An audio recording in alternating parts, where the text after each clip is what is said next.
We have come to that point in our program where we have one final question to be asked. And after that question is asked, we will ask each member of the panel to give us a 1-minute summary. And again, I want to remind you, this is civil discourse. Kathy, you're dying to say something. I hate to take the last question, but I will. Yeah. I think when you're talking about democracy and government, that there's something that we haven't really brought up here, and it isn't specific to Golden Gate Park, and my apologies to Mr. Gould, but it is specific to the Department of the Recreation Park Commission. And this is not the fault of the commissioners, but it has to do with the structure of the commission. People may not know that the general manager is appointed by the office of the mayor, and the whole Rec and Park Commission is appointed by the office of the mayor. So what you have is you have basically a 7-person commission, the general manager, who are all appointed by the same person. Now, I don't think people are taking direction or anything like that, but what I do think is that when you are friends with somebody where they know you will not appoint you, then you're going to have a common viewpoint and common opinions about things and common values. Last year, many of us were concerned about this, and there was an effort to change this appointment procedure to the commission. And during testimony in the Board of Supervisors, it was brought up that 130 consecutive decisions by the Rec and Park Commission, all of them were approved of the project, and 127 of them were approved unanimously. This is an extraordinary record. You will not find that in the Planning Commission, where you have a 4-3 process, where the Board of Supervisors appoints 3, 4 by the mayor, and there's always a swing vote. And I think swing is probably a good way of describing what often happens at that meetings. And we would like to see that kind of interaction and discussion and discourse going on. I think this would go a long way towards people feeling a lot more comfortable with a lot of the decisions that were made. And would give more of a variety of San Franciscans more input into the park and more decision-making about the parks. Okay, we now have 1 minute for last comments from each panelist, and we'll start with George Wooding. Thank you, Jim. I just want to mention, stick with Kathy's theme for a second.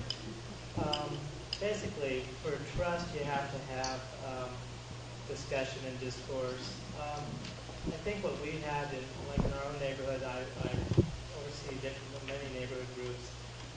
We have the Rec and Park come in. They have over $500,000 in salary. People come in, talk to us at a brand new facility that spent $3.9 million just to open. And they fired the Rec and Park director.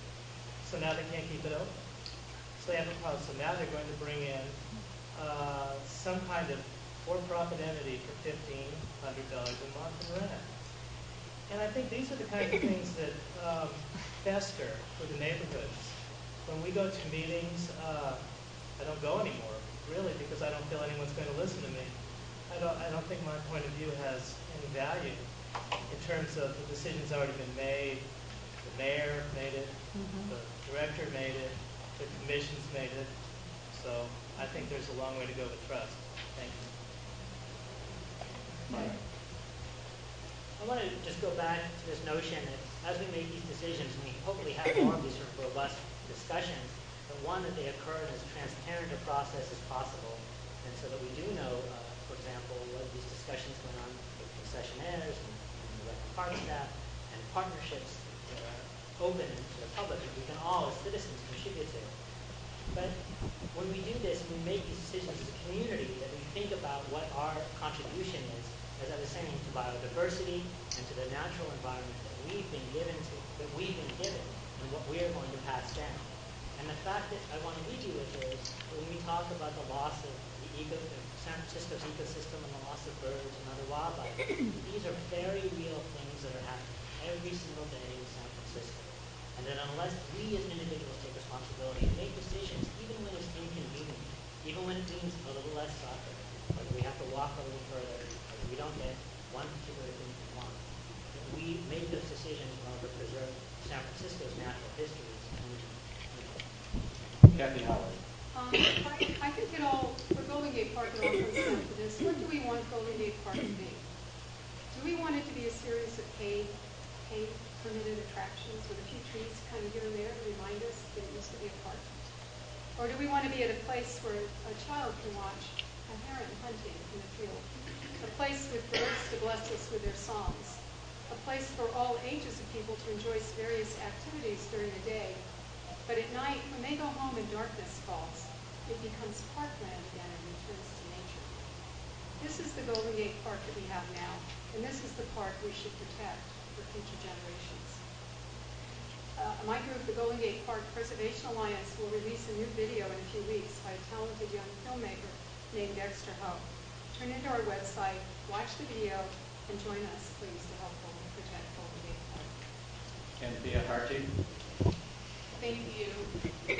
I would hope that we can move towards a holistic sense of stewardship of this remarkable historic, cultural, and ecological resource that we call Golden Gate Park. We're well equipped to do that together. And I would hope that we could act not in unison, but in the sense of collaborative and meaningful discourse. I think as we have here tonight, seen glimpses of that, to find out the best paths forward to create that sustainable future.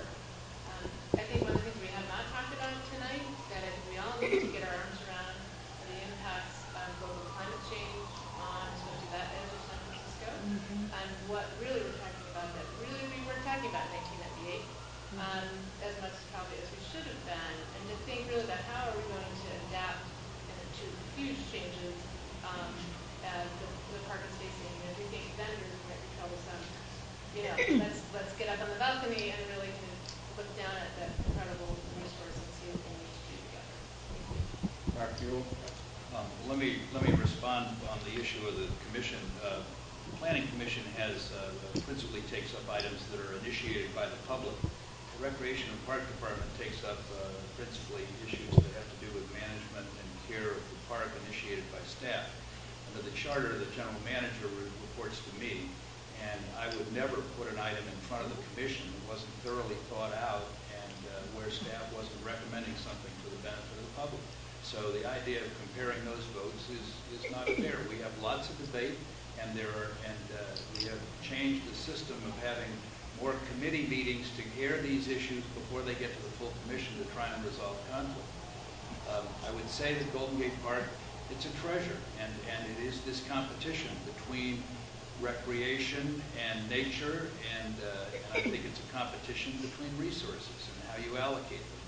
And so I don't really take issue with much that was said up here. I think people genuinely believe in their hearts and are good advocates for those issues. But I could have had a panel of soccer players, and I could have had a panel of recreation users, and et cetera. And so I just encourage you all, come to our meetings, debate the issues, let us know how you feel. And we welcome the attention. Thank you. Tonight we've heard a broad discussion of the threats to Golden Gate Park, a very real financial threat that is affecting all city departments and Rec and Park in particular, and a number of proposed changes to the park that many civic organizations see as ill-considered. The challenge before us is to find ways to adequately fund park operations while improving the park experience. That is, new park features and policies must be in accord with the publicly adopted Golden Gate Park Master Plan, a plan that acknowledges the park's history, its ecological values, and social importance. What I have heard is that even as we search for new financial models, we must keep Golden Gate Park Master Plan as the overriding framework and look for ways to protect the park in the context of the plan, while exploring ways to finance its care and maintenance. I've heard we should strive for balance, that we should base our work on facts, that we should use best practices, we should strive for collaborative management, and work to build trust among all of us.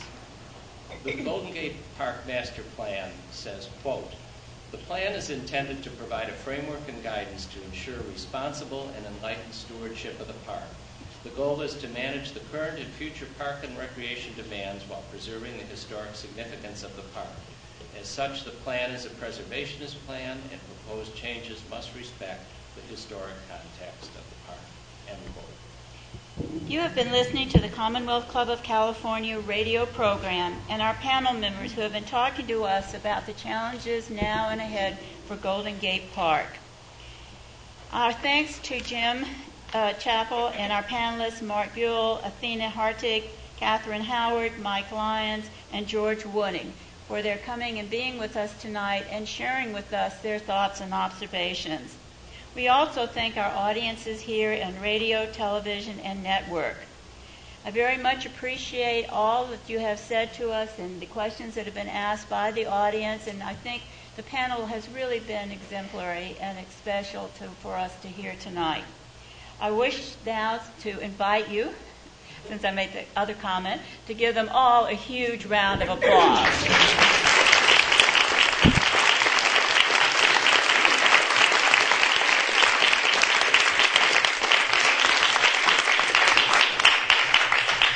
I'm Ann Clark, and now this meeting of the Commonwealth Club of California, celebrating more than 109 years of enlightened discussion in the know, is adjourned.